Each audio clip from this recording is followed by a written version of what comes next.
আবু বকর শুনিয়া ফেলছে, আমার মেয়েই প্রথম বলছে মার্কেট করে দিতে হবে। সঙ্গে সঙ্গে বাজান রে আবু বকর তরবারি নিয়ে দাঁড়ায় গেছে। আবু বকর একবার দুইবার নয় অন্তত 50 বাজের উপরে মেয়ের হত্যা করার জন্য গেছে। আমার নবী সহজে কোনোদিন রাগ হয় না। যেই সুজা নবী, সহজ সরল নবী, আমার রাগ হয়ে গেছে, আর তোরে আমি রাখবো না, তোর মতো মেয়ের কারণে আমার জাহান্নামে যেতে হবে। আমার নবী রাগ হয়ে মসজিদে ঘুমায়, মসজিদে খায়। আমার নবী, যেই নবী শেষের দশকে ইতিকাফে বসতে চাইছে, আমার নবী আজ থেকে ইতিকাফে বসে গেছে। বোঝা গেছে তোর মতো মেয়ের আমি দুনিয়ায় রাখবো না। বাজান রে আবু বকর বারবার তরবারি নিয়ে কুদিয়া কুদিয়া যায়। আমাদের গোপালগঞ্জের ভাষা, বারবার তার চটিয়া চটিয়া যায় মারার জন্য। বিশ্বনবী বললেন, আবু বকর রে, বিয়ার আগে মেয়ে ছেলে মেয়েরা থাকে বাবার আন্ডারে, বিয়ার পরে অন্তত মেয়েরা চলে যায় স্বামীর আন্ডারে। বউ আমার, তুমি কুইদা কুইদা যাও মারতে, কারণ কি? তুমি আমার আয়েশারে মারতে যাও কেন?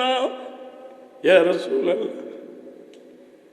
আমি মারতে যাই এই মেয়ের কারণে আমার জাহান্নামে যেতে হবে। আমার নবী বলে, আবু বকর রে, আমিও এখন চিন্তায় পড়ে গেছি। আমি কসম করে ফেলছি, আমি তোমাদের কাছে আসবো না আল্লাহর নতুন সিদ্ধান্ত ছাড়া।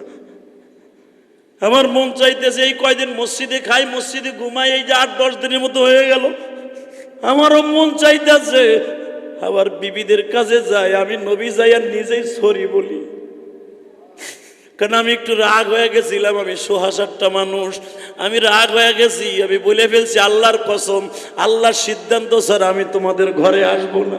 আমি এখন কসম করে ফেলছি, আল্লাহ তো ওহী নাযিল করেন আমি যে আমু। ও বাজার 10 দিন যখন হয়ে গেছে, কোন রেওয়ায়েতে আসছে পুরো 1টা মাস হয়ে গেছে, কোন ওহী আসে না। আল্লাহর সিদ্ধান্ত ছাড়া তো নবী ঘরেও যাইতে পারে না। এ আমার ভাইরা, হঠাৎ করে 1 মাস যাইবার পরে 28 দিনের মাথায় আমার আল্লাহ ওহী নাযিল করে বলে, নবী গো, আপনার ফ্যামিলিতে আগুন লেগে গেছে, আপনার একটা বিবি 1টা মাস কোনো কিছু খায় না, না খাইতে খাইতে আপনার বিবিগুলা স্ট্রোক করার ভাও হয়ে গেছে। নবী আপনি ঘরে যান, আমি আল্লাহ আপনার কাফারা দিয়ে দিলাম, যান আপনি, আমি আসান করে দিলাম। বাজান এখন দিলটা নরম করবেন, কারণ বক্তা মানুষ, কথায় কথা বেড়ে গেল, বাকি কথা আজকে রেখে দিলাম।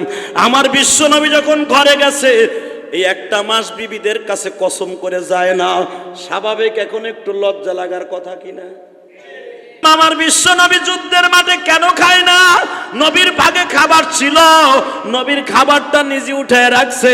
যখনই কোনো সাহাবী গর্ত খনন করতে যাইয়া বারবার বলতেছে, নবী গো, আমার খুব ক্ষুধা লাগছে, কোদাল দিয়া কোপ দিতে পারতাছি না, পাথরটা ঘাড়ে করে উঠাইতে পারতাছি না, আপনি যদি আমার একটা খেজুর দিতেন আমি ভালো করে কাজ করতে পারতাম।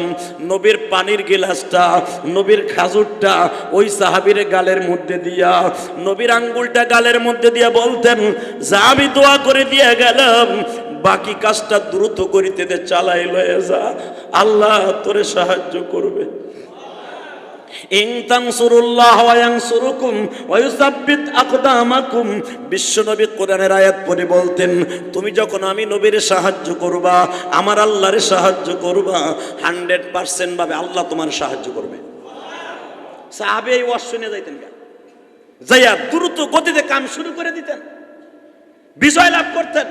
ঠিক আমার নবীজি যখন দেখলেন কুস্তুনতুনিয়ার থেকে বড় একটা কাফেলা আমার মদিনার পরে আক্রমণ করবে, আমার বিশ্বনবীর টেনশনে বাজান রে বারবার খালি ঘামাইতেছে, বারবার নবীর প্রেসার উঠে যাইতেছে, আমার নবীর মাথার রগগুলো বড় বড় হয়ে যাইতেছে।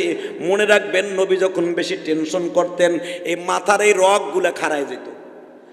বাজান রে ভালো করে বুঝছেন, নবী যখন বললেন, আলী রে, এই ঘাটিটা তুমি দেখিয়ে রাই করে আলী, আলীর কাছে যেই ঘাটিটা ছিল, এটা ছিল মারাত্মক ঘাটি। আলী এখান দিয়ে শত্রু সেনের আক্রমণ করতে পারে গো, তোমারে আমি 70 জন সাহাবী দিলাম, এই জায়গাটা তুমি দেখে রাখবা। আবু বকরের নামে একটা মসজিদ আছে, আবু বকর আপনার সভাপতি, লিস্টিতে রেখে রাখবেন ঠিক মতো কমান্ডার পালন করে কিনা। ও বাজান, সূরা আহজাব কোরআন শরীফে খন্দকের যুদ্ধ সম্পর্কে একটা সূরাই নাযিল করছে আমার আল্লাহ। আহজাব মানে খন্দকের যুদ্ধ। এই যুদ্ধটার পুরা পটভূমি আমার নবী নিজে ছিলেন কমান্ডার। আরো জোরে বলতে হবে। যুদ্ধের পটভূমি যখন বিশ্বনবী সকাইকা দিলেন, এইভাবে খন্দক খনন করো, গর্ত খনন করো, খাল খনন করো। আমার নবী কত বড় বাজান রে বৈজ্ঞানিক ছিলেন, কত বড় কমান্ডার ছিলেন, আমার নবী কত বড় ইঞ্জিনিয়ার ছিলেন। দেখেন আমার বিশ্বনবী গর্ত খনন করতে যায়া 1 সপ্তাহ পর্যন্ত নিজে এক ঢোক পানিও খায় নাই। যতদিন পর্যন্ত একজন মানুষ এই পৃথিবীতে আল্লাহ আল্লাহ বলনেওয়ালা জীবিত থাকবে, ততদিন পর্যন্ত কিয়ামত হবে না। ওই মানুষটাকে আপনার আমার মতো লোক, হ্যাঁ, সলিড লোক, যেরকম ভাবে ফিলিস্তিনের মুসলমান। ফিলিস্তিনের ভিতরে লক্ষ লক্ষ মানুষ 24টা ঘন্টা আমার আল্লাহর জিকির করে। কারণ মানুষ যখন বিপদে পড়ে তখন একমাত্র কারে ডাকে? যখন দেখে সারা পৃথিবী আমার বিরোধী, ফিলিস্তিনি বিরুদ্ধে সারা পৃথিবী। এখন যদি কারণ সারা পৃথিবী কেমনে, আমাকে প্রধানমন্ত্রী তো ফিলিস্তিনি পক্ষে, প্রধানমন্ত্রী হয়ে কি করবে? সে তো কোনো কিছু করতে পারতেছে না। কথা বলে না কেন? ইরান আমাদের পক্ষে, ফিলিস্তিনের পক্ষে, কিচ্ছু করতে পারতেছে না। তাহলে বোঝা গেছে যারা করলে কাজ হবে হেরাই বিরোধী। তাহলে বোঝা গেল সারা পৃথিবী এখন তাকে বিরোধী, সারা পৃথিবীটা এখন তাদের কাছে অন্ধকার। এই যে ঈদটা গেল, ফিলিস্তিনের মুসলমান কেমনে ঈদ করে জান না। ঈদের সময় জামা বানাইছি, আজকে পড়ছি। আপনি নতুন পাঞ্জাবি কিনছেন, কালকে পড়তে পারেন নাই, কাজের ঝামেলা, আজকে পড়ে জুমায় আসছেন। ফিলিস্তিনে যায় দেখেন ওদের জন্য ঈদ নাই, কাপড় নাই, রোজা আছে, সেহরি নাই, তারাবি আছে, নামাজের জায়গা নাই। ওদের জিন্দিগি বলেন কি জিন্দিগি? ওরা জানে এই জিন্দিগিতে বেঁচে থাকার জন্য কতটুকু কষ্ট করে চলতে হয়, ঠিক না বে ঠিক? আমার নবী পর্যন্ত যখন যুদ্ধের মাঠে যাইতেন, আমার নবী পর্যন্ত উপলব্ধি করতে পারতেন যে জিন্দিগিটা কত ছোট। যে কোনো মুহূর্তে শত্রু আক্রমণ হয়ে যাবে, আমার কোন সাহাবী কখন পাতা ঝরে যাবে, কোন সাহাবী মারা যাবে। নবী টেনশনে থাকতেন, নবীর মাথায় 24 ঘন্টা টেনশন থাকতেন। কোরআনকে প্রতিষ্ঠার জন্য, আল্লাহর দ্বীনকে প্রতিষ্ঠার জন্য কখন কোন অবস্থায় আমার কোন সাহাবীরে কে মেরে ফেলে কেউ জানে না। কথা বলেন না কেন? ঠিক ফিলিস্তিনের মুসলমান ওই বাদশা জানে কোন কোন জায়গায়, কোন ঘাটিতে, কোন হসপিটালে, কোন বাড়িতে, কোন বাজারে, কোন দোকানে, কোন ট্যাঙ্কের উপরে কখন আক্রমণ করবে। ওই প্রেসিডেন্টের যায় দেখেন, ফিলিস্তিনি প্রেসিডেন্টের একটা সেকেন্ডের জন্য ঠিক মতো চিন্তা ছাড়া তার মাথার মধ্যে অন্য টেনশন নাই। যেই দেশের রাষ্ট্রনায়ক যেই দেশের রাষ্ট্রনায়ক মানে প্রধানমন্ত্রী মনে করেন ঠিক মতো ঘুমায় না, ঠিক মতো ঘুমায় না। কখন কোন জায়গা দিয়ে আমার দেশে কে কোন সময় কি ক্ষতি করে ফেলে, কোন জিএমবি কখন কি করে। আমার দেশের গোয়েন্দা বিভাগ 24 ঘন্টা সতেজ রাহে মাননীয় প্রধানমন্ত্রী। ডিজিএফআইয়ের খবর 24 ঘন্টা অন্য কারো খবর না নিলেও ডিজিএফআইয়ের খবর 24 ঘন্টা, ডিবির খবর মাননীয় প্রধানমন্ত্রীর মাথার মধ্যে ঘুরে, যে দেশ এখন কোন দিকে যাচ্ছে, কিভাবে যাচ্ছে। ঠিক এইটা যে এই দেশের প্রধানমন্ত্রী তা না, আমার নবীও ছিলেন প্রধানমন্ত্রী। আমার নবীর কানেও 24 ঘন্টা বাড়ি খাইতো কোন দেশের কোন গুপ্তচর কখন আমার মদিনায় আক্রমণ করে। বিশ্বনবী 24টা ঘন্টা ওই চিন্তায় থাকতেন। তার জ্বলন্ত প্রমাণ নবীরে 3 দিন পর্যন্ত পাওয়া যায় না, 3 দিন পর্যন্ত পাওয়া যায় না। ডিজিএফআই খবর দেয়, হুজুর অতি তাড়াতাড়ি কুস্তুনতুনিয়া থেকে একটা শত্রু বাহিনী আসতেছে, মদিনার উপর আক্রমণ করবে। তারা মদিনার কিছু বাহিনীর সাথে এক হয়ে, মক্কার কিছু বেঈমানের সাথে অ্যাড হয়ে কুস্তুনতুনিয়া, যেটা ইরানের কাছাকাছি, ওই বর্ডার থেকে অতি তাড়াতাড়ি আমাদের দেশে আক্রমণ করবে। যে আক্রমণ মোকাবেলা করার মতো ক্ষমতা আমাদের হাতে কম আছে। আল্লাহ সাহায্য ছাড়া মদিনাকে বাঁচাইবার মতো ক্ষমতা নাই।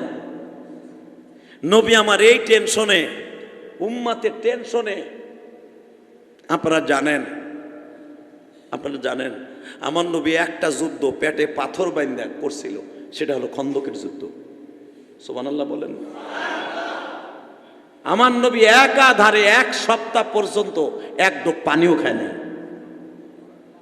যত সময় পর্যন্ত আমার কানে না খবর আসবে যে মুসলমান বিজয় হয়েছে, তত সময় পর্যন্ত আমার নবী এক ঢোক পানিও খাবেন না। সাহাবীদেরকে খাওয়ান দিচ্ছে ঠিকই, কিন্তু নবী নিজে খাচ্ছে না।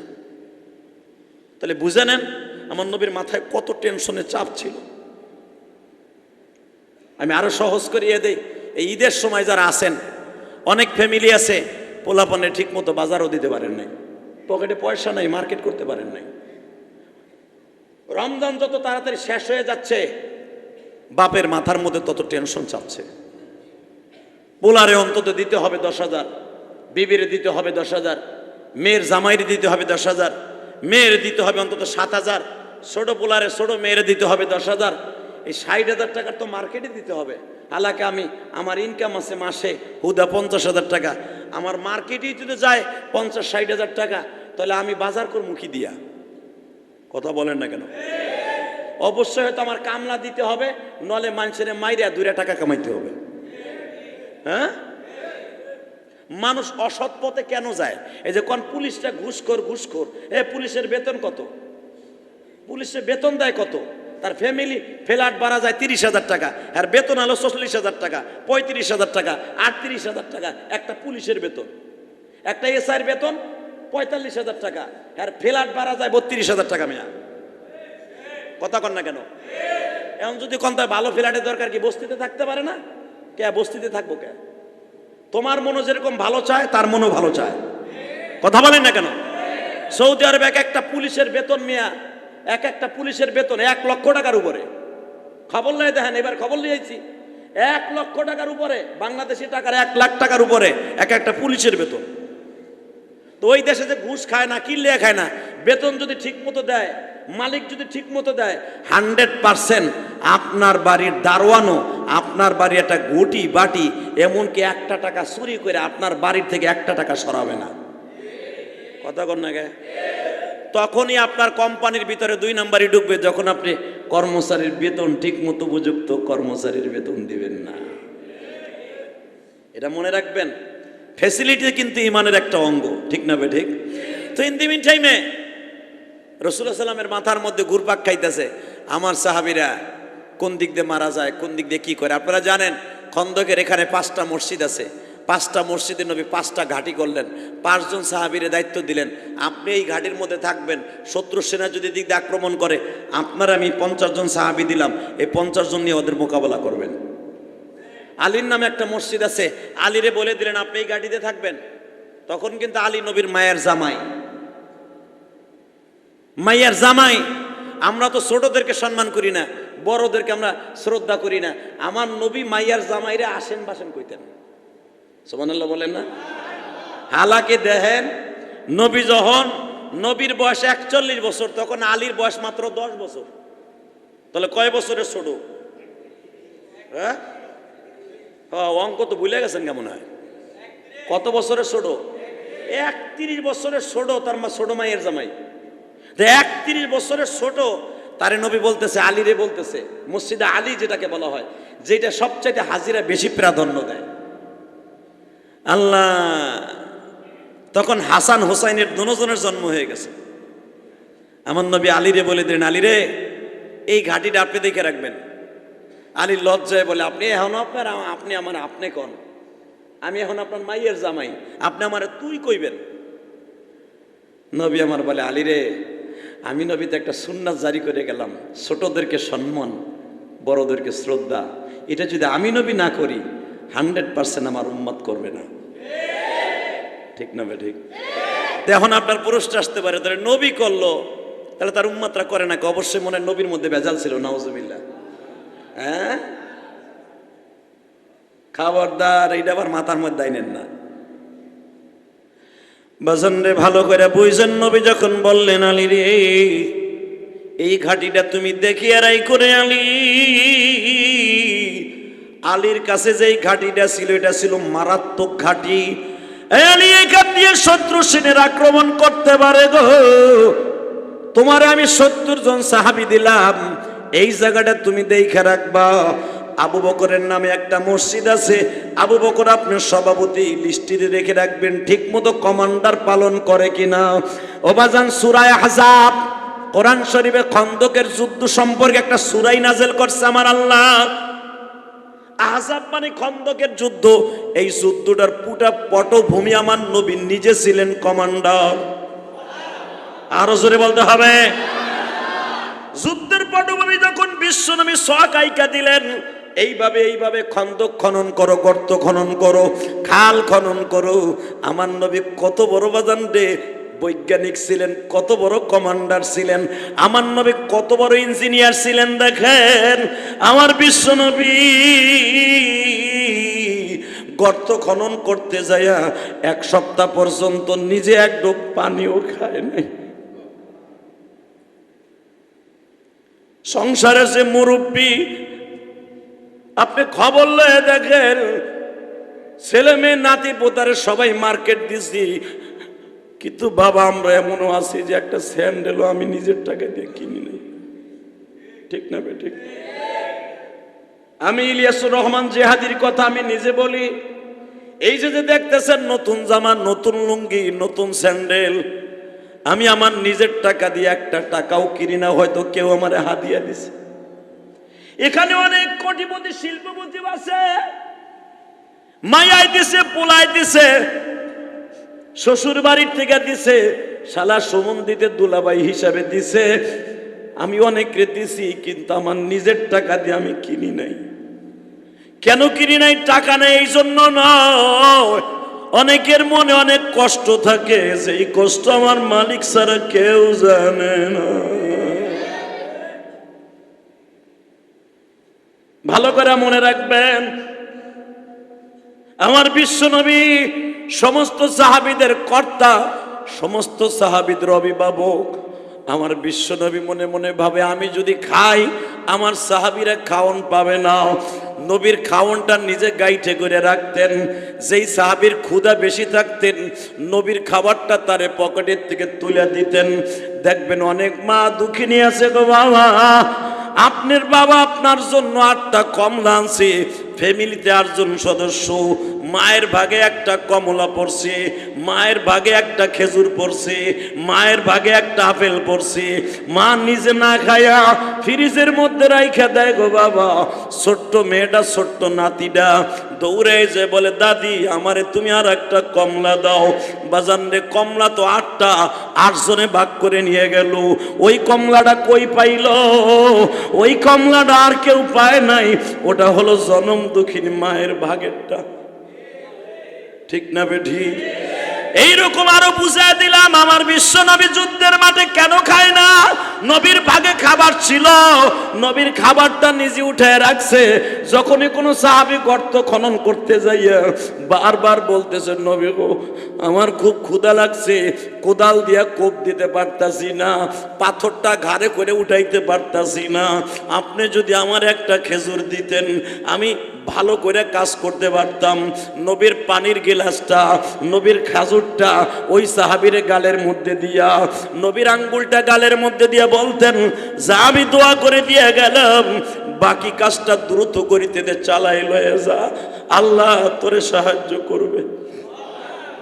ইন তানসুরুল্লাহ ওয়া ইয়ানসুরুকুম ওয়া ইউসাব্বিত আকদামাকুম। বিশ্বনবী কোরআনের আয়াত পড়ে বলতেন, তুমি যখন আমি নবীর সাহায্য করবা, আমার আল্লাহর সাহায্য করবা, 100% ভাবে আল্লাহ তোমার সাহায্য করবে।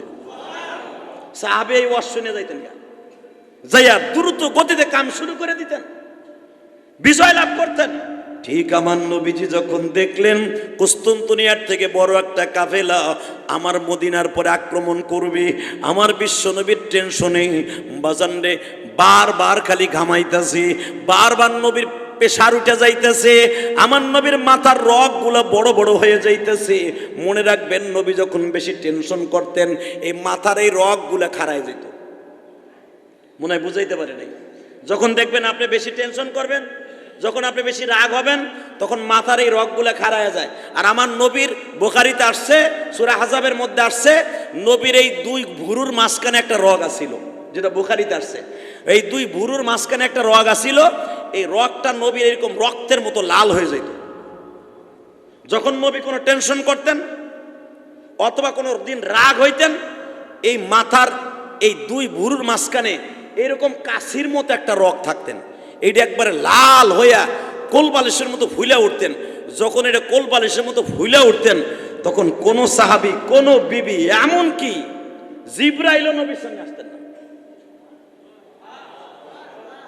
আরে আরো জোরে কোন দেখবেন, সহজ সরল মানুষ কিন্তু সহজে রাগ হয় না। হ্যাঁ, সোজা মানুষ কিন্তু সহজে রাগ হয় না, রাগ হইলে আর আবার থামান যায় না। কথা কর না কেন?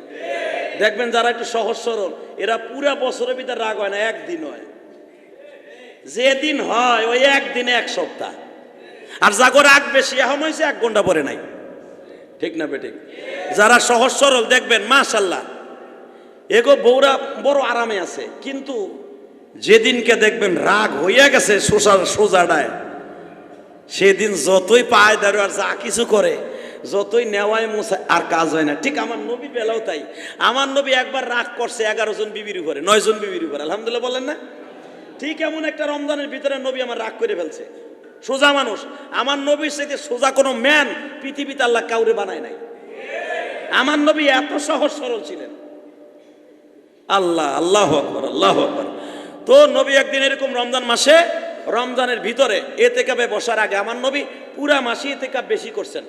লাস্টের 10 দিন কয়েক রমজানে করছে, 1 কি 2 রমজানে লাস্টের 10 দিন করছেন, আর পুরা মাসি নবী এতেকাবে বসে।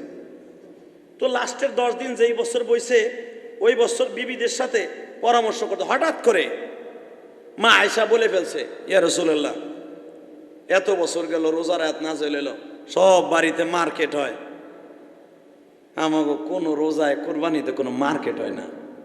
আমাকে কি মন নাই? আমাকে মনটা কি চায় না নতুন জামা পইরা ড্রেস দিয়া আপনার সামনে একটু সাইজা গুইজা ঈদের দিন, একটু ঈদুল ফিতরের দিন আনন্দ করি? আপনাদের বলছেন ঈদুল ফিতরের দিনে আনন্দ করা জায়েজ আছে, কারণ আমরা যে জায়েজ করি টিরাকের উপরে ডিজি সেট লইয়া, দেখছেন অবস্থা? এই হারাম খোরগুলা কি হচ্ছে দেখছেন নি? আল্লাহ শকর, কালকে পদ্মা সত্র হয় না, টেরাকে করে যখন গেছে ডিজি বাজাইতে বাজাইতে এলাকার মানুষ টেকতে না পাইরা বাঁশ দিয়ে বাইরেছে। আলহামদুলিল্লাহ কন্যা কেন?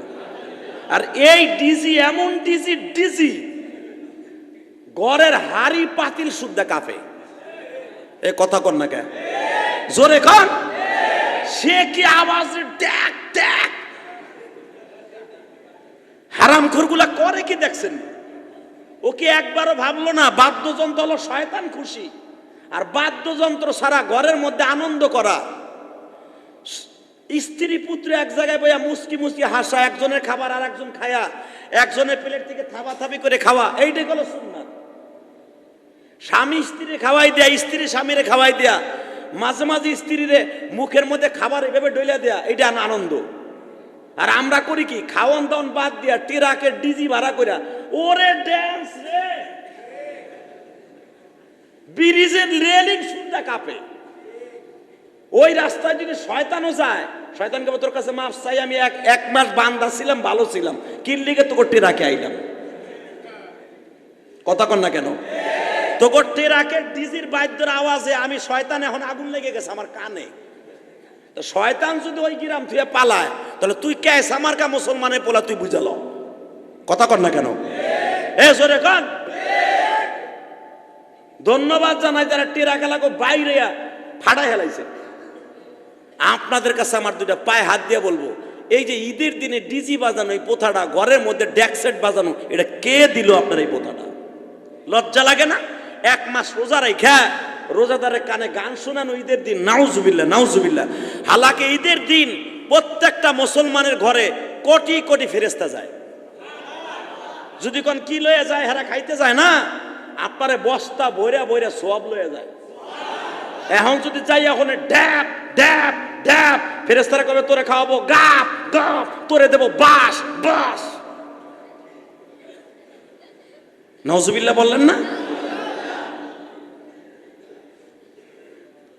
দুঃখে কলজা ফাইড়ে যায়, নামাজ পড়ে যাইতেছি কায়াল কেমিয়া এক জায়গা দিয়া, সে গাড়ির জানলা কপাট আমার তো লাগানো, এসি সারা গাড়ির আওয়াজ গিলাসের মধ্যে দিয়ে মনে করতেছে কানের তালা ফাটে দেব। চিন্তা করেন ক্যাসা ঈদ পালন করতেছে, নাউজুবিল্লাহ বললেন না? তোকে হাতে পাও ধরে বলছি রে ভাই, ঈদের দিন যারা 30টা রোজা রাখছে এদের আনন্দ হলো আরাম আয়েশ করে ছেলে মেয়েদেরকে নিয়ে ঘরের মধ্যে খাওয়া দাওয়া করিয়া এক আত্মীয় আর এক আত্মীয়রে ডাইকা দাওয়াত দিয়ে নিয়ে খাওয়ানো। এই খাওয়ান দাওয়ান বাদ দিয়ে তোরা যারা ডিজি বাজাইছস আল্লাহর কাছে তওবা কর, আল্লাহ যেন তোদেরকে মাফ করে দেয়। এই রোজাদারের রোজাগুলা যে নষ্ট করছস, আল্লাহর কসম যদি খালেস তওবা না করে মারা যাস তোরা বেঈমান হয়ে মরবি, বেঈমান হয়ে মরবি, বেঈমান হয়ে মরবি। কথা কন না কেন? আল্লাহ আমাদের হেফাজত করেন, জোর করে আমিন। তো মা আয়েশা বলে ফেলছেন ঈদের 3-4 দিন, যেই বছর আমার নবী 10 দিন ইতিকাফ করছে, লাস্টের দশক, ঠিক কোন কোন রাওয়ায়াত আছে রোজার 13টা, কোন কোন রাওয়ায়াত আছে 16টা, কোন কোন রাওয়ায়াত আছে 12টা। এর ভিতরে বিবিরা সব 9 জন বিবি মিলে মিটিং করে লাইছে। কি মিটিং? ইয়া রাসূলুল্লাহ, আমাকে মনটা কি চায় না আমরা একটু মার্কেট করি, সাইজা গুজা ঈদের দিন আমরা একটু পাড়া প্রতিবেশীর বাড়িতে যাই, আব্বার বাড়ি যাই, ভাই বোনের বাড়ি যাই, তাকে একটু দাওয়াত দেই। একটা ঈদেও তো তাকে দাওয়াত দিয়ে খাওয়াইতে পারলাম না, কারণ আমাকে ঘরে তো ঈদের দিনে কোনো খাবারই জোটে না। সুবহানাল্লাহ কইলেন না? মিয়া মক্কা মদিনার প্রেসিডেন্ট, তার বাসায় পাক হয় না ঈদের দিন। হুজুর আমাকে মন চায় হাসান হোসেনের একটু দাওয়াত দেয়, আমরাও একটু ফাতেমার বাড়ি যাই, আমাকে একটু মার্কেট করে দিলে আমরা একটু খুশি হইতাম। নবী আমার মুখটা কালো করে বললেন, মার্কেট খুব দরকার না? জি, মার্কেট খুব দরকার না? হাদিস এভাবেই আসছে, মার্কেট খুব দরকার না? মা আয়েশা ছোট মানুষ বইলে লাইছে, বুঝলে লাইছে কেন, 48 বছরের ছোট মা আয়েশা নবীর থেকে বইলে লাইছে, ইয়া রাসূলুল্লাহ খুব দরকার। 3 বার যখন বলে ফেলছে দরকার, কিন্তু হুজুর একজন বিবি জয়নাব বিনতে জাহাশ ও বুঝে লাইছে যে নবীর এই রগটা ফুলতাছে। এইটা বুঝাবার জন্য এই হাদিস কেন বলছি। জয়নাব বুঝে লাইছে কারণ তখন জয়নাবের বয়স 70-এর উপরে, 78 বছর বয়স এই মহিলার। সুবহানাল্লাহ বলতে পারলেন না? আমার এই মা, আপনার মা জয়নাব 78 বছর একটা মহিলা, সে বুঝে লাইছে নবীর এই রগ ফুলতাছে। ওই যে সোজা লোক, রাগ হইলে 1 সপ্তাহ পর্যন্ত তার রাগ ছড়ে না।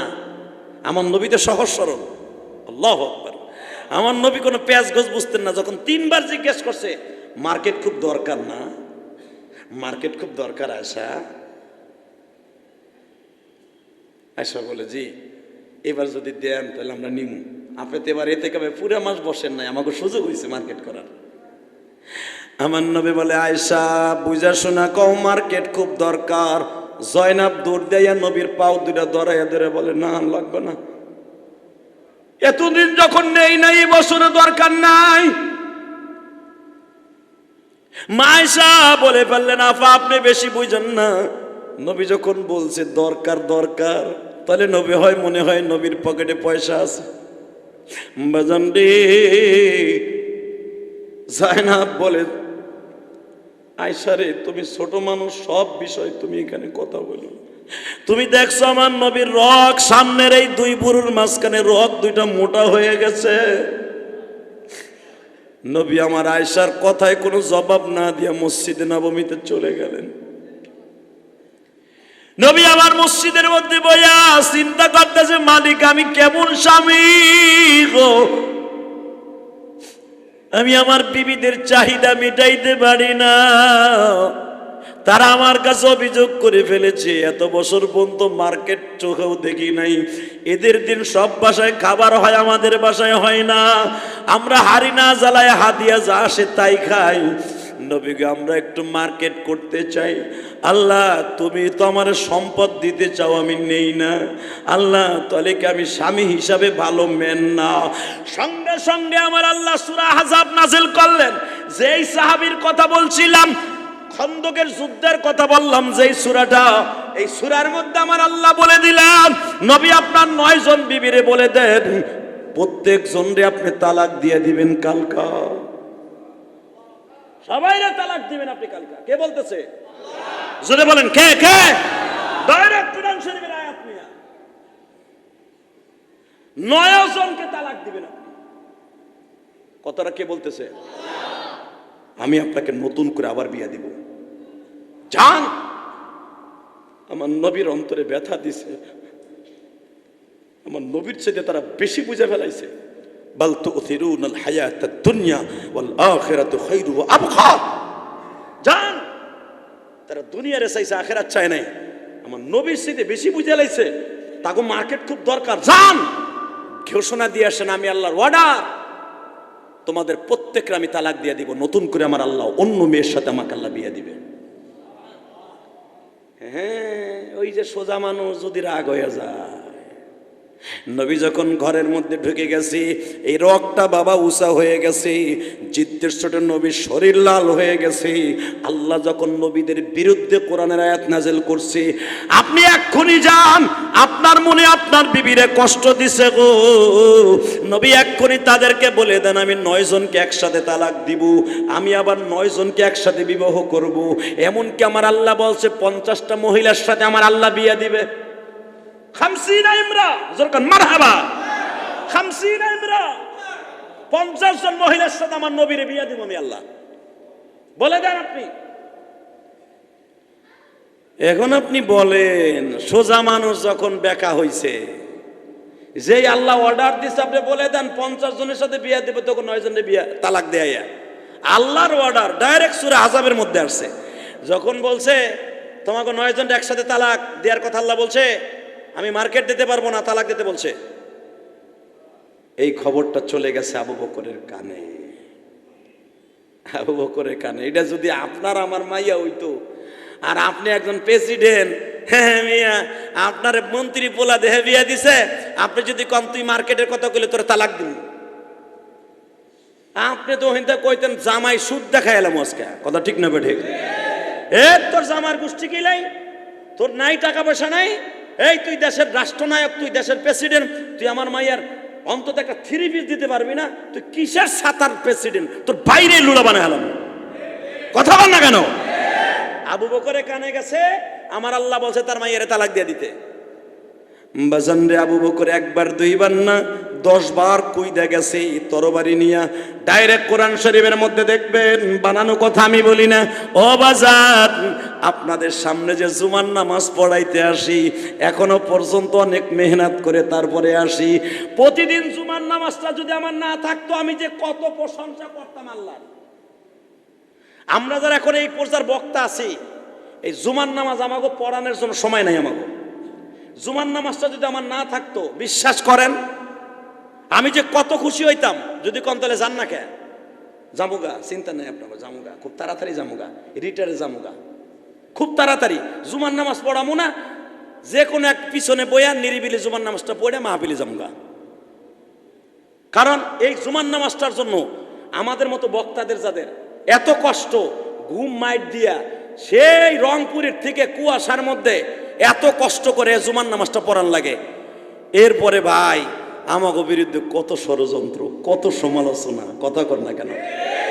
হ্যাঁ, এমনকি আমার সাথে যারা চাকরি করে, ইমাম, মুয়াজ্জিন, খাদেম, এইগুলো আমার বাস দেয়। কথা কর না কেন? হালাকে আমার ইনকাম দিয়ে কিন্তু পুরা মসজিদের স্টাফদের বেতন হয়। মেয়ে কথা কর না কেন? এইখানে কাল আমি একটা জুমা মাইক্রোফোন হাতে নিয়ে বলবো যে ভাই যে যা পারেন দান করেন, একটা জুমা বলবো না, অর্ধেক টাকায় নামে আইব। চ্যালেঞ্জ করেন আমার সাথে, আমি চ্যালেঞ্জ করে বললাম, আমি একটা জুমা খালি মাইক্রোফোন হাতে নিয়ে বলবো না। আর ইলিয়াসউদ্দিন মোল্লা আমার পাঠাইছে এই জন্য না যে মাইক্রোফোন হাতে নিয়ে ভিক্ষা করবেন।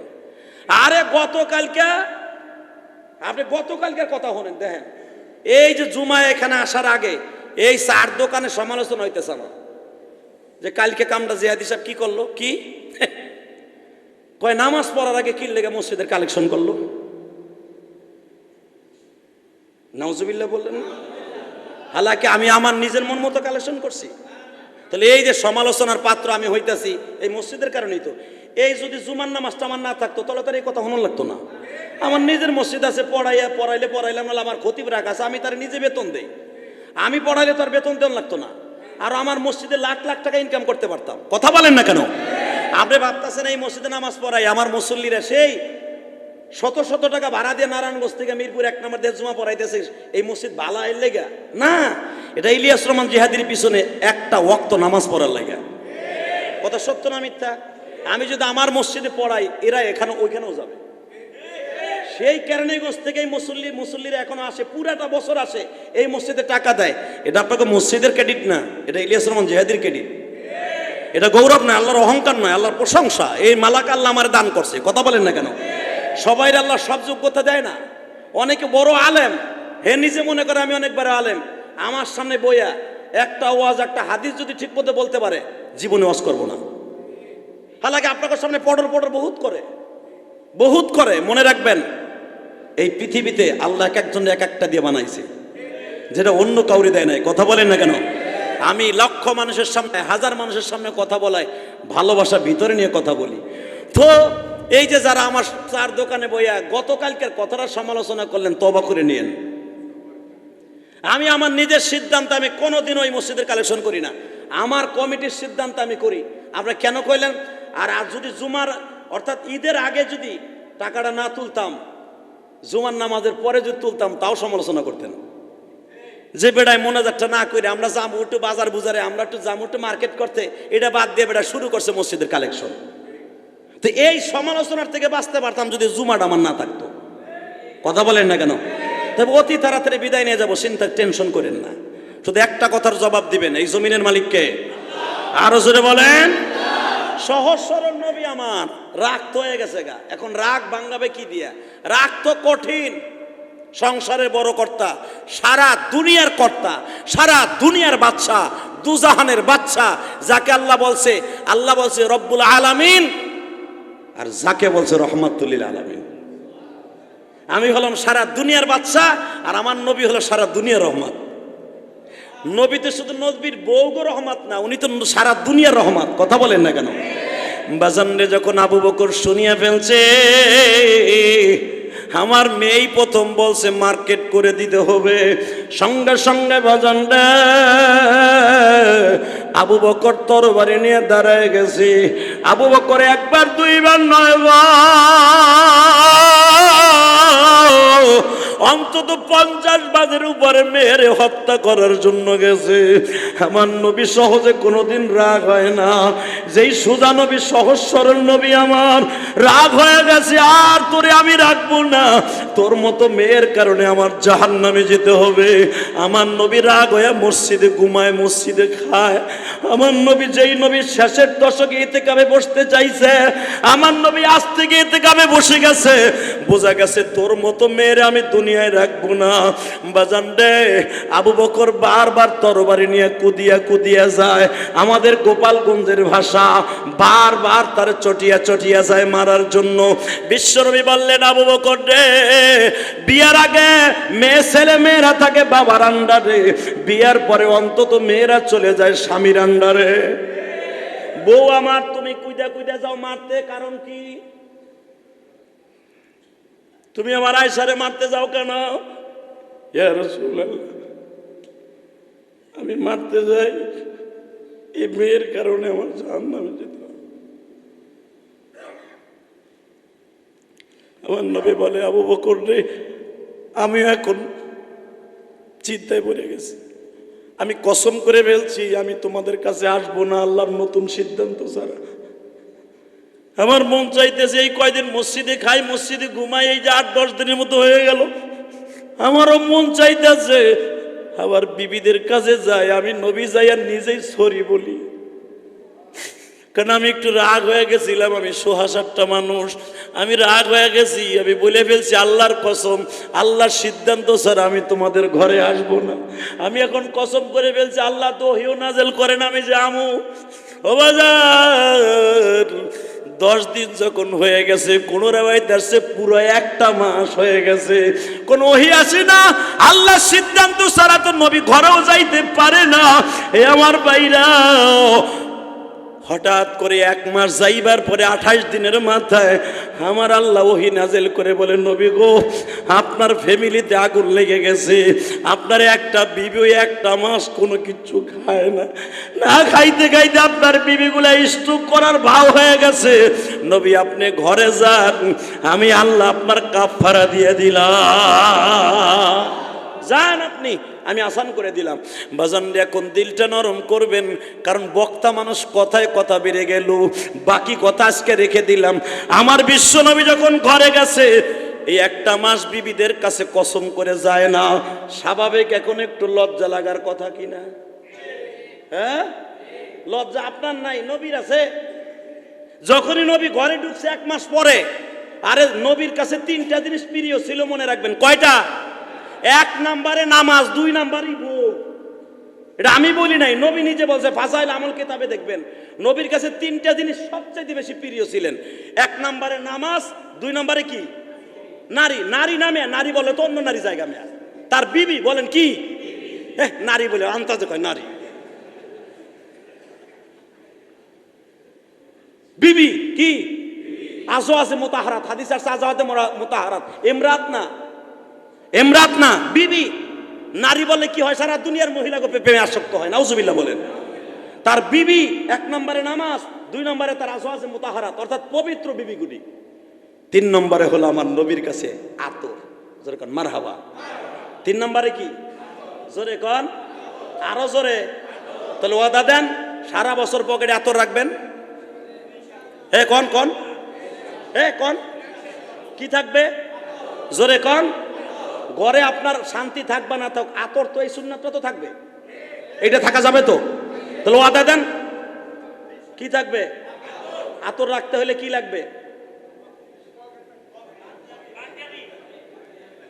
হ্যাঁ, এই জিতে লাগে যাবে। এখন একটা সুন্নাত আজকে ঈদের পরের দিন ওয়াদা দেন, পকেটে কি লাগবে? জোরে কান। নবীর একটা সুন্নাত যদি কেউ পালন করে মৃত্যুর আগ পর্যন্ত, আমার কাছ থেকে হাদিস নেন, মৃত্যুর আগ পর্যন্ত, কাবলাল মউত, মৃত্যুর আগ পর্যন্ত ওই ব্যক্তি বেঈমান হবে না, ওই ব্যক্তি কারো কাছে মাথা নত হবে না, জীবনে তার রেজেকের কষ্ট হবে না। 3 নম্বরে তার চেহারার নূর কোনোদিন নষ্ট হবে না, কোনোদিন সারা দুনিয়াও যদি তার বিরোধিতা করে, তার ক্ষমতা নিতে পারবে না। আলহামদুলিল্লাহ বলেন। ইলিয়াস মোল্লার ভিতরে একটা আছে এমপিগিরি। এমপি জীবনে বহুত দেখছি মিয়া, অনেক এমপির উত্থান পতন আমি ইলিয়াস রহমান জিহাদি দেখছি এই ক্ষুদ্র বয়সে। ইলিয়াস মোল্লার একটা নিয়ত আছে। আমার একদিন বলছে, আজ থেকে 4 বছর আগে, এই মসজিদে আসার আগে, জিহাদি নবীর কাছে বলে 3টা জিনিস প্রিয় আমার, হাদিস দেয়। আমি বললাম আমি কই দেহদি মেলেনি কি? এই মসজিদে আসার এক সপ্তাহ আগে আমার মনে আছে, কই দেখো আমার পকেটে সবসময় আতর থাকে। কই আমি যখন এই হাদিসটা তোমাদের মুখে শুনছি, সেদিন থেকে আমার ড্রাইভারের মধ্যে আতরটা রাহি। আমি বললাম, তো আর একটাও তো আছে বউর কাছে। কয় হ্যাঁ, ওদিক দিয়েও ভালো আছি, আলহামদুলিল্লাহ বলেন। আমার কয় তোমাকে চাইতে ভালো আছি, ওই দিক দিয়েও ভালো আছি, আতরও পকেটে রাখছি। এখন খালি দোয়া করবো যেন ইমান নিয়ে মরতে পারি। আলহামদুলিল্লাহ বলতে পারলেন না? একটা এমপি সে বলতেছে আমার আতর থাকে, আমার ড্রেসে আতর থাকে। এই মিয়া, তাহলে আপনি ইনশাল্লাহ আমার লাগে ওয়াদা দেন, ওয়াদা দেন না একটা। এমপি ইলিয়াস মোল্লা যদি এই আতর রাহার লাগে পাঞ্জাবি পড়তে পারে, এই মিয়া এমপি মানুষ হইয়া, তাহলে তুমি আতর রাখতে পারবা না? পাঞ্জাবি পরা যাবে না? যাবে? পরবেন পাঞ্জাবি ইনশাল্লাহ বলেন তো? আপনি বলেন তাহলে অফিসে যাওয়ার লাগে তো হুজুর শার্ট গায়ে দিয়ে যেতে হবে। হ্যাঁ, অফিসে শার্ট গায়ে দিয়ে যান, যেই পায়জামাটা পরবেন ঢোলা ঢালা, ওর ভিতরে আতরটা নিয়ে যাবেন ইনশাল্লাহ বলেন। আর যখন নামাজে আসবেন তখন মাশাল্লাহ আবার পাঞ্জাবের পকেটে আতরটা নিয়ে আসবেন। আমার নবীর একটা সুন্নাত যদি আপনারা পালন করতে পারেন, আমি বললাম আপনার সংসারে কোনোদিন অশান্তি হবে না, আপনি কোনোদিন বেঈমান হয়ে মরবেন না। তাহলে বাজান, আমার নবী যখন ঘরে ঢুকলেন, ঢুইকা যখন নবী ঢুইকে মুসকে হাইজা দিছে, ইয়া আয়েশা, ইয়া যায়নাব বিনতে জাহাশ, ইয়া উম্মে সালমা, ইয়া মারিয়া, সবগুলা কিন্তু আমার নবীর বিবি, আমার মা, আপনার মা। ইয়া মারিয়া ইবনে কিবতি, ইয়া যায়নাব বিনতে জাহাশ, তাআল হেনা আনা ইবনে আব্দুল্লাহ। আমি আব্দুল্লাহর বলা, এখন আর নবী নাই, আব্দুল্লাহর বলা হোক। আমিও মানুষ, তুমিও মানুষ, আমার মোটামুটি তোমাদের সাথে একটু অন্যায় হয়ে গেছে, আমারে মাফ করে দাও। বাজান রে, মা আয়েশা একটা দৌড় দিয়া পাগলের মতো নবীর পাও দুইটা জড়াই ধরে বলে, আমি তো অপরাধী, আমি তো অপরাধী, আমি তো আপনারে কষ্ট দিচ্ছি। আমি যদি না বলতাম যে আমাকে মার্কেট দরকার, জীবনে আপনি এইভাবে 1 মাস আমাকে থেকে কোনোদিনও থাকেন নাই, যুদ্ধের ময়দান সারা। নবী আমি অপরাধী। নবী বলে, আয়েশা আল্লাহ তোমাকে মাফ করে দিছে, আমিও তোমাকে মাফ করে দিছি। আলহামদুলিল্লাহ বলতে পারলেন না? তাহলে আজকে থেকে বুঝলাম নবীর কাছে তিনটা জিনিস প্রিয় ছিলেন।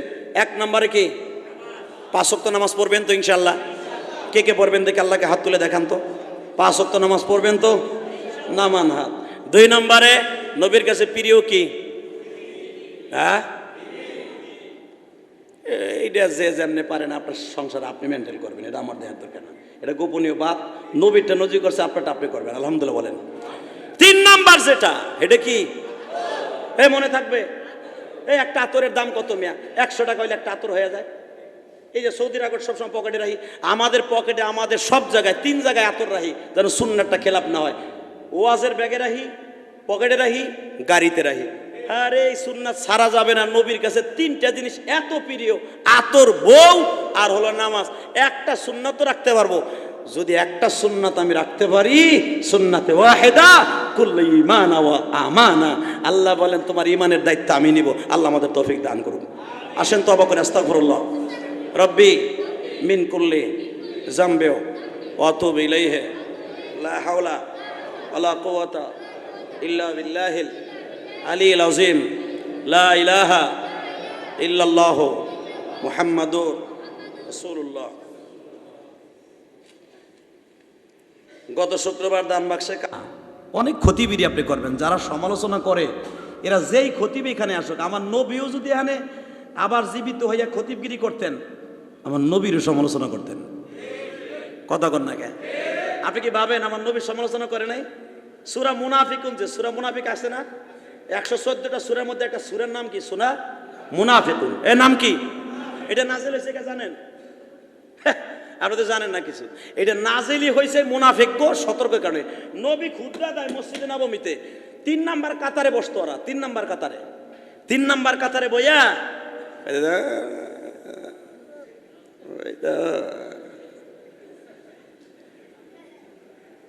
নাউজুবিল্লাহ বললেন না? যারে না বানাইলে দুনিয়ার কিছু বানাইতো না।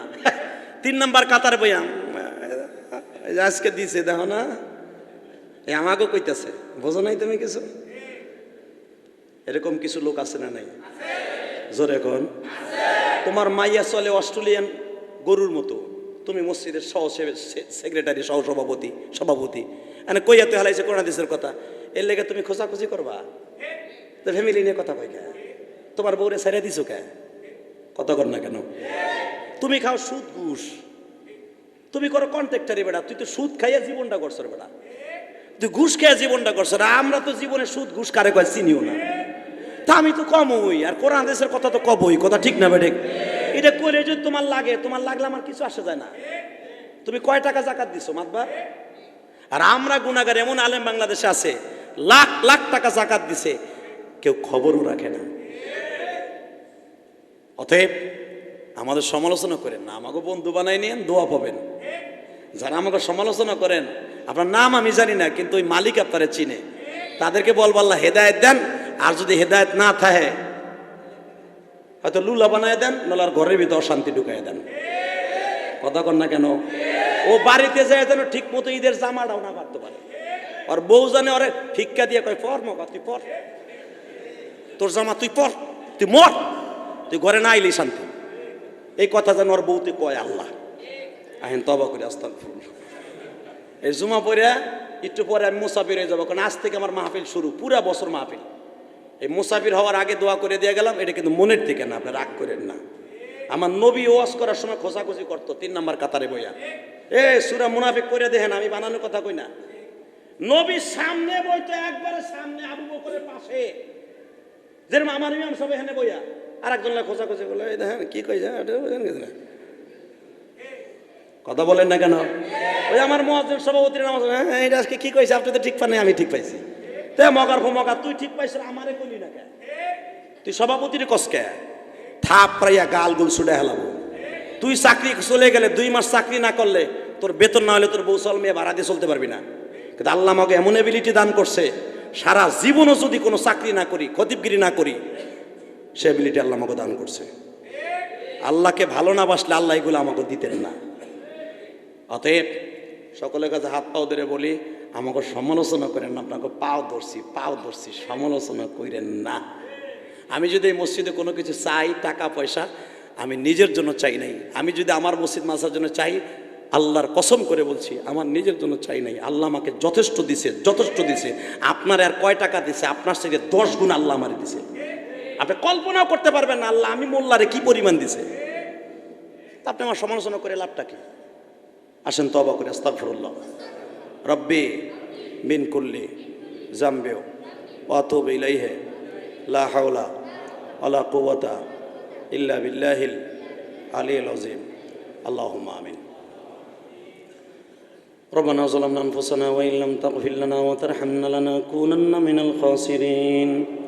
ربنا فاغفر لنا ذنوبنا وكفر عنا سيئاتنا وتوفنا مع الأبرار. ربنا هب لنا من أزواجنا ذريتنا قرة أعين واجعلنا للمتقين إماما.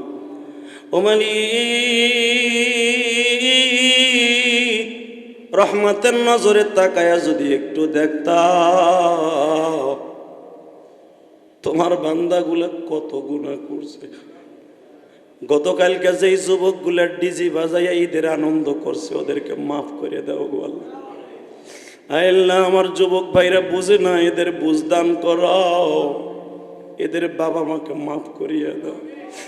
অনেক মা বাবা আছে সন্তানের কারণে জাহান্নামে যাবে গো, আমাদের সন্তানগুলা নেককার বানাইয়া দাও। যারা ডিজি বাজাইছে গতকালকে আনন্দ করে অনেকের মা বাবার পাহাড় সমান গুনাহ হয়ে গেছে। মেহেরবানি করে আল্লাহ তুমি আমাদের সব ভাই বোনদেরকে মাফ করিয়া দাও। আমার পর্যন্ত বেঁচে থাকবো কিনা জানি না আল্লাহ, তুমি আমাকে সকলকে মাফ করে দেবা। আমার মতো যারা মাকে নিয়ে ঈদ করতে পারে নাই গো মা, আরে মা সীমাই পাক করে দিত, ফিরনি পাক করে দিত। আজকে বিবি দেয়, মামি দেয়, মামাই দেয়, মা দেয় না। আরে মায়ের হাতের ফিরনি কত মজার গো মা,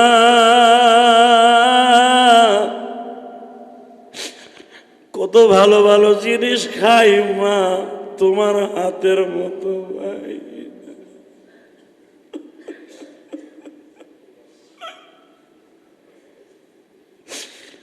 আল্লাহ দেখো মার কথা শুনলে আমার ভাইরা কাঁদে,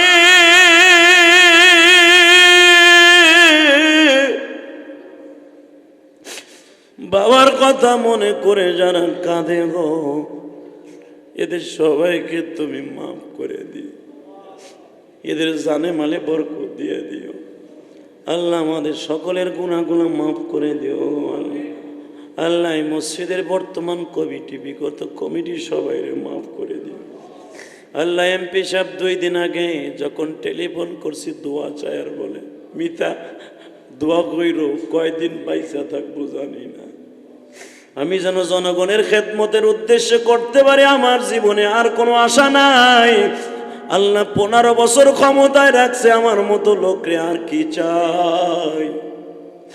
তখনই বুকটা ভরিয়া গেল, এত সুন্দর কথা আল্লাহর যারা দোয়া চাইছে সবাইকে তুমি কবুল করে নিও।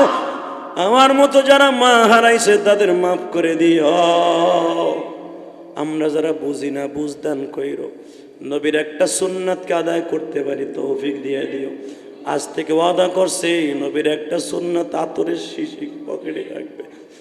তোমার নবী বলছে যাদের পকেটে আতর থাকবে তাদের সাথে ফেরেশতা থাকবে, যাদের পকেটে মদের গন্ধ আসবে, গাঞ্জার গন্ধ আসবে, বিড়ির গন্ধ থাকবে, পকেটে বিড়ি থাকবে, গাঞ্জা থাকবে, হিরোইন থাকবে, যাদের শরীর থেকে দুর্গন্ধ আসবে তাদের শরীরে ফেরেশতা থাকে না গো। এই জন্যই তো তোমার নবী আতর ব্যবহার করত, সেন্ট ব্যবহার করত। আল্লাহ আমার ভাইদেরকে একটা সুন্নাতকে ধরে রাখার তৌফিক দান করে দিও আল্লাহ। ওয়াদা করছি জীবনে 1 ওয়াক্ত নামাজ কামাই দিব না গো আল্লাহ। লন্ডন থেকে, মানিকগঞ্জ থেকে, কানাডা থেকে অনেক ভাইরা দোয়া চাইছে আল্লাহ। নোয়াখালী থেকে তোমার এক পাগল দোয়া চাইছে, জেসিকাম থেকে দোয়া চাইছে, প্রত্যেকের মনের আশা পুরা করে দিও আল্লাহর যারা দোয়া চায় তাদের সবাইকে ভালো রাখো। যারা ঈদের ছুটিতে বাড়িতে গেছে সহি সালামতে তাদের ঢাকায় কর্মস্থলে ফেরার তৌফিক দিয়ে দিও আল্লাহ। সবাইকে তুমি মাফ করে দাও আল্লাহ। আল্লাহ আমাদের ভিতর থেকে অহংকার, কেবেদ, বুজুক, আল্লাহ গিবাত, শেকায়েত সব দূর করে দাও ওসল্লাল্লাহু তাআলা আলা খায়রি খালকিহি মুহাম্মাদ ওয়া নূরি আরশি সাইয়্যিদিনা মাহুম বিরহমাতিকা ইয়া আরহামার রাহিমিন। যার যার স্থানে